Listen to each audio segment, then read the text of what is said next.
Today I am going to discuss about landforms. What are landforms?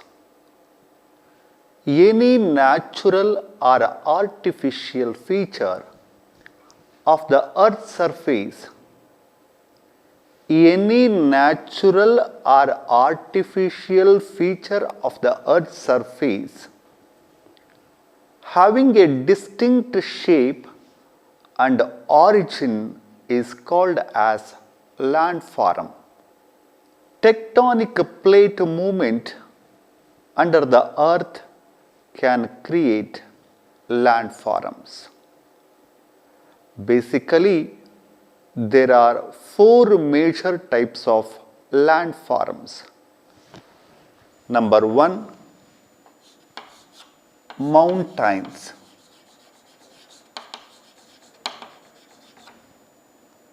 Number two, hills. Number three, plateaus.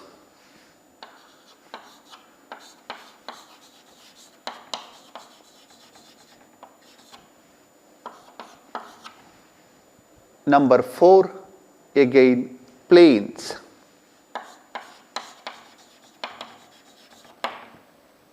Let us take one by one. What are mountains? When we are going to discuss about mountains, first we are going to remember Himalayan mountain. We never say Chamundi mountain. There must be difference between hills and mountains.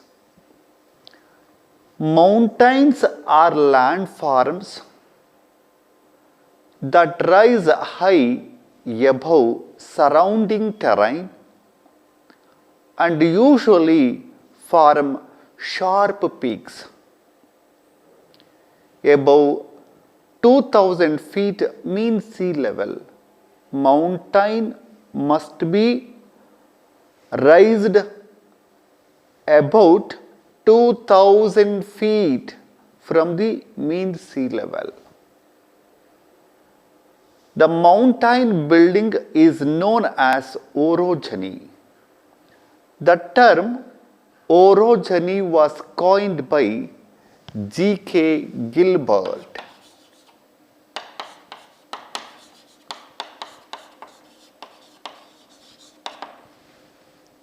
The term orogeny was coined by G.K. Gilbert. He is an American geologist. In 1890, to describe the folded mountain belts of the Alps and Rockies, he used the terminology. The second one is hills. What are hills? A hill is a landform that extends above the surrounding terrain with sloping sides. When we compared with mountains and hills, hills are going to show sloping sides. In mountain, we are going to find cliffs. Hills are easier to climb. Hills are easier to climb than mountains. They are less steep and not as high like a mountain. A rounded top with no well-defined summit, particularly on the hill station.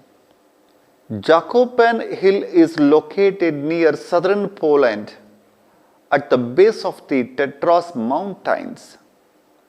The highest elevation of the Zakopan Hill is 1126 meters. The next one is plateaus.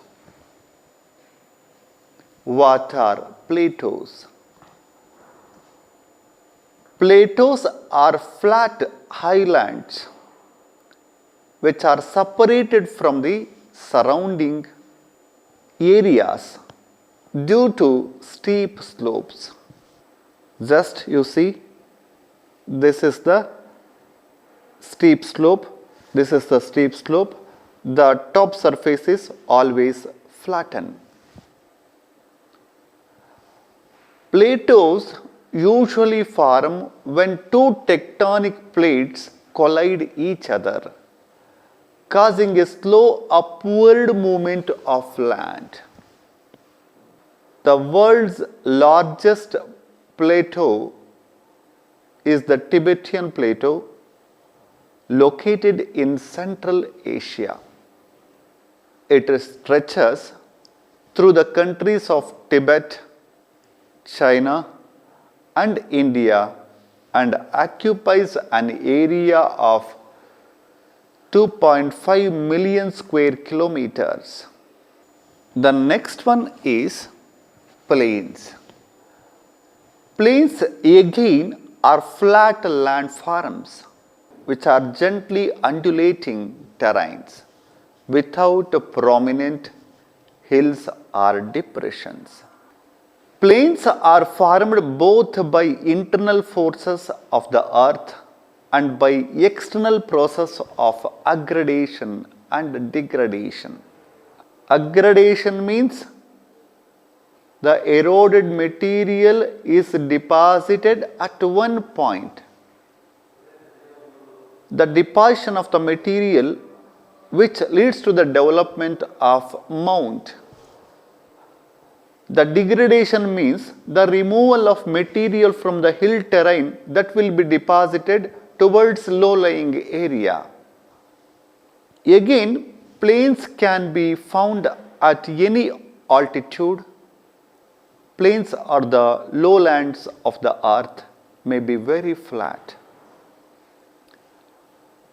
For example, West Siberian Plain is one of the world's largest regions of continuous flat land in central Russia. It occupies an area of nearly 12 lakh square miles. In our country, the Indo-Gangetic Plain occupies about 2.5 million square kilometers. It encompassing northern region of the Indian subcontinent, including most of the northern and eastern India, the eastern parts of Pakistan and Bangladesh. The next is minor landforms.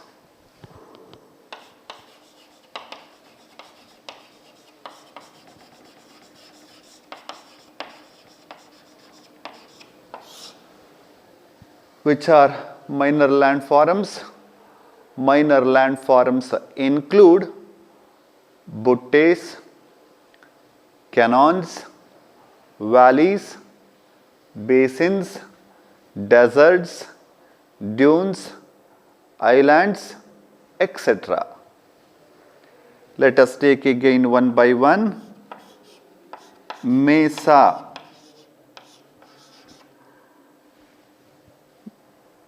What is a mesa?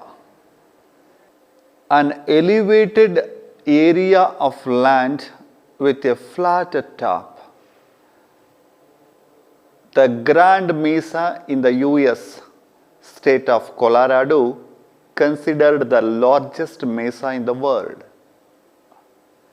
It has an area of about 1,300 square kilometers. Then second one,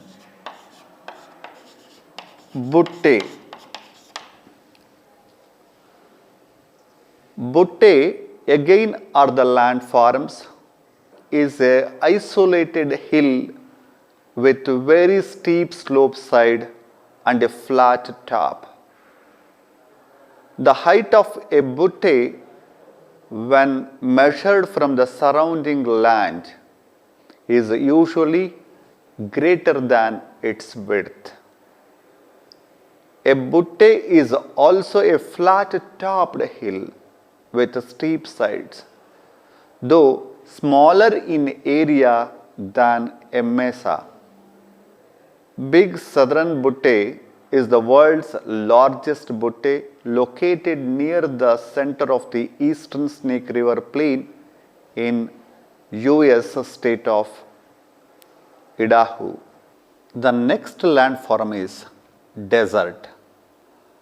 Desert is a barren landforms where little precipitation occurs, which is incapable to produce offsprings.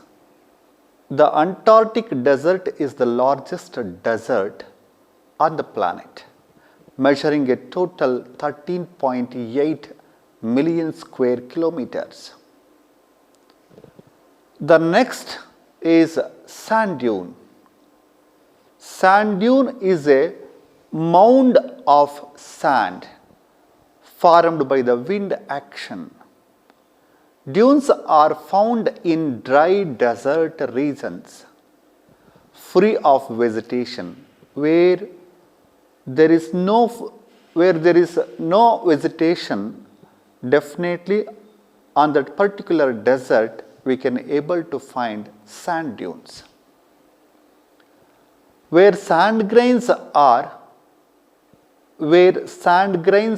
easily picked up and carried by the wind action, the most active dunes are called by the name barcans.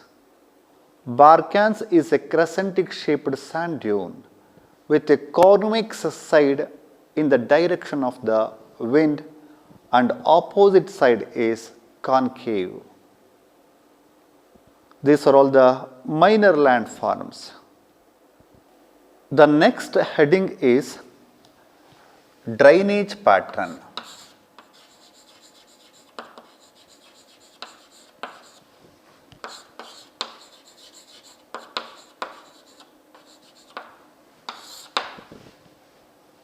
What is a drainage pattern? Drainage pattern refers to the total appearance of a stream with its tributaries in a particular region. For example, if we take Kaveri river, the Hemavati becomes the tributary of Kaveri. How it joins the main stream. Here, the drainage pattern refers to the total appearance of a stream with its tributaries, which means number of tributaries, or the spatial arrangement of streams in a particular region.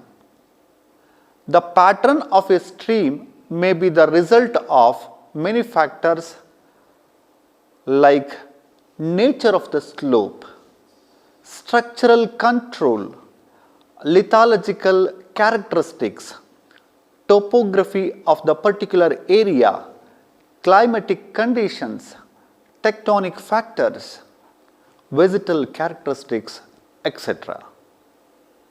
Generally, the drainage patterns are divided into the following types. Let us take one by one. Number 1,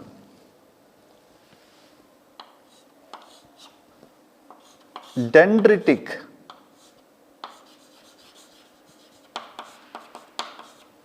Drainage pattern.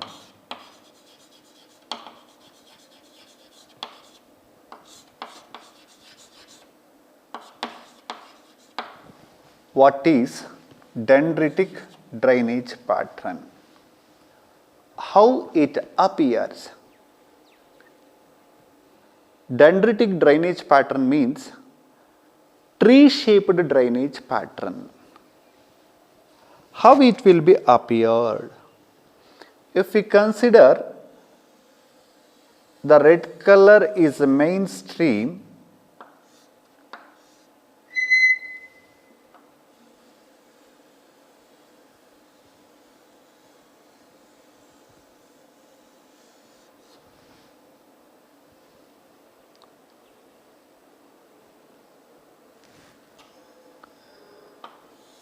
Here tributaries join the main stream and in any direction. There is no specification to join the main stream. You see, if it is the main stream, it joins at some particular angle. There is no specific angle between the main stream and between the tributary. The angle of this may be varied, the angle of this may be varied. That's why we are going to explain it. The tributaries are going to join the main stream at any angle and in any direction. Master stream here resembles a big tree trunk with its tributaries resemble numerous branches. The dendritic drainage pattern is associated with the area of homogeneous lithologies.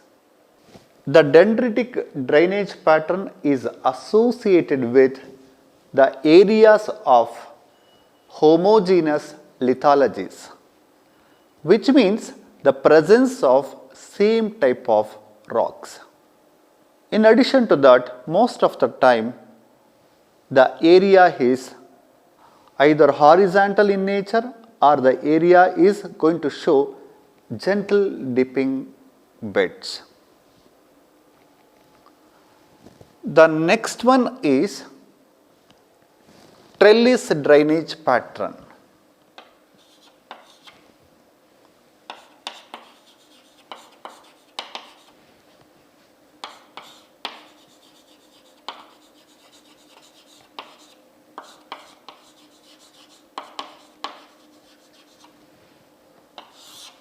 What is trellis drainage pattern? Trellis pattern refers to the arrangement of streams nearly parallel.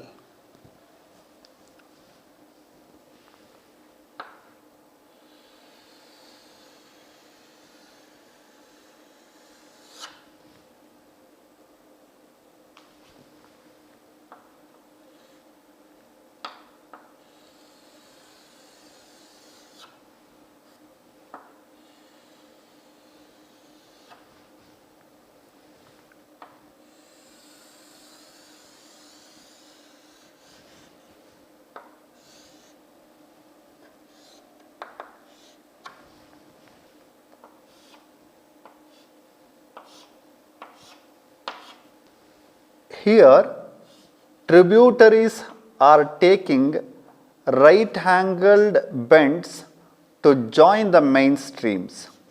You see, if it is the tributary, how it joins the main stream? With a right-angled bend.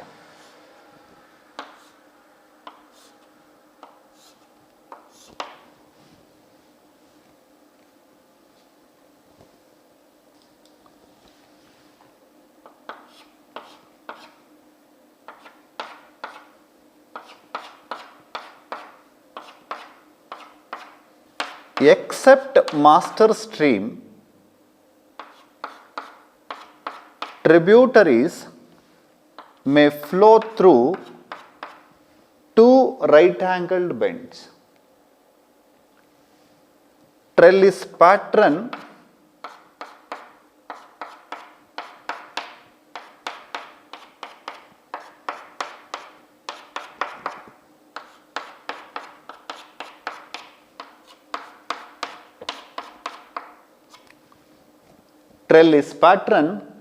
reflects regional structure.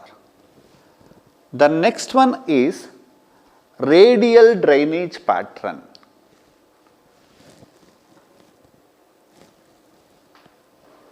The next drainage pattern is radial drainage pattern.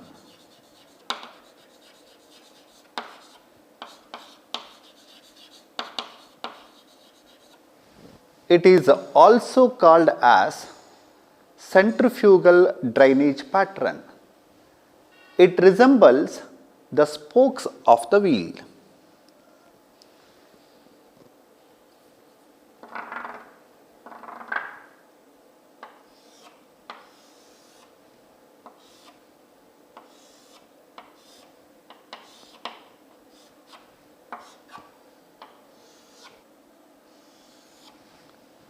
This kind of drainage pattern is formed by the streams which are diverging from a central elevated point. At the center, we are going to find dome or elevated portion. They develop on domes or volcanic cones or even batholiths, residual hills or small table landmass, etc. If we take the entire drainage network of Sri Lanka, it exhibits the best example of radial drainage pattern at macro level. The next one is centripetal drainage pattern.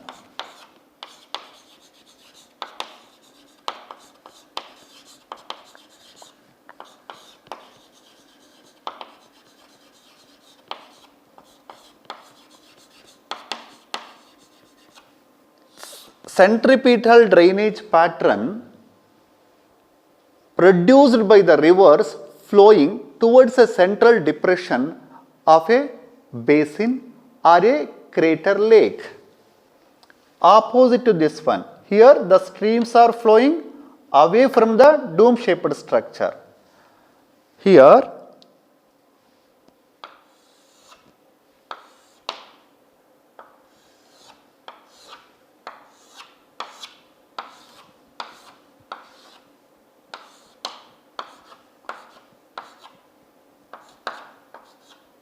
this one is depression.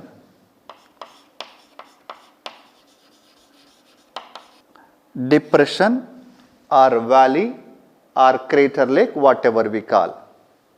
The Kathmandu Valley of Nepal presents an ideal example of centripetal drainage pattern. In a rectangular drainage pattern, both main streams and tributaries show right angled bends. In a rectangular drainage pattern, both main streams, yellow color, and tributaries, red color, are going to show right angled bends. It may be due to fractures, faults, and joint systems. The difference between trellis drainage pattern and rectangular drainage pattern is related to spacing of streams. That is, the rectangular drainage pattern is characterized by the widely spaced tributaries, while trellis drainage pattern has a closely spaced tributaries. Here, what did we find? The tributaries are taking right angled bends to join mainstream. Here also the tributaries are taking right angled bends to join mainstream. But here mainstreams are very straight. They are almost parallel. But here mainstreams are also appeared in the form of right angled bends, which means both tributaries as well as mainstreams are taking right angled bends.